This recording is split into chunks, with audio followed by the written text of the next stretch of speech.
Big Boss season 8 one of the number 1 contestant Manikanta ఒక youtuber, emotional గా disturb అయిన ఒక వ్యక్తి కూడా. రీసెంట్ గా బిగ్ బాస్ లకు వెళ్ళిన మణికంఠ అవకాశం దొరికితే చాలు ఎమోషనల్ గా డ్యామేజ్ చేస్తూ ఉన్నాడు.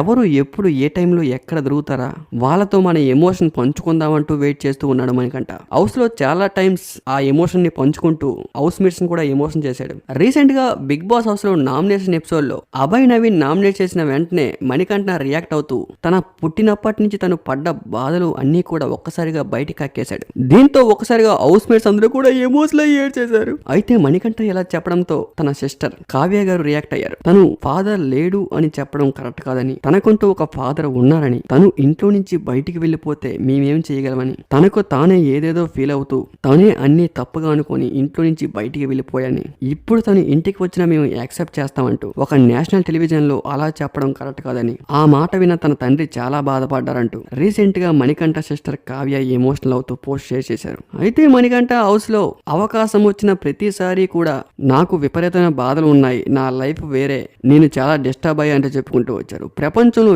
ఎవరికి లేవు బాధలు? బిగ్ బాస్ చూస్తున్న ఆడియన్స్ లేవా? బిగ్ బాస్ ని హోస్ట్ చేస్తున్న నాగార్జున గారికి లేవా? బిగ్ బాస్ లో ఉన్న 14 మంది కంటెస్టెంట్స్ కి లేవా? ప్రపంచంలో అందరికీ బాధలు ఉంటాయి, దాన్ని ఎలా తీసుకుంటున్నాం అనే దానిపై ఆధారపడి ఉంటుంది మన లైఫ్. ఎనీవేస్ బిగ్ బాస్ లో ఉన్న అందరికీ బాధలు ఉంటాయి, కానీ ఎమోషనల్ గా డ్యామేజ్ చేస్తూ తను ఏదో ముందుకు సాగాలని తన బాధలన్నీ కూడా ఆడియన్స్ తో పంచుకోవడం మాత్రం చాలా తప్పు. అన్ని పక్కన పెట్టి తన గేమ్ తను ఆడితే అందరికీ మంచిది అంటూ నెటిజన్లు కామెంట్లు చేస్తూ ఉన్నారు.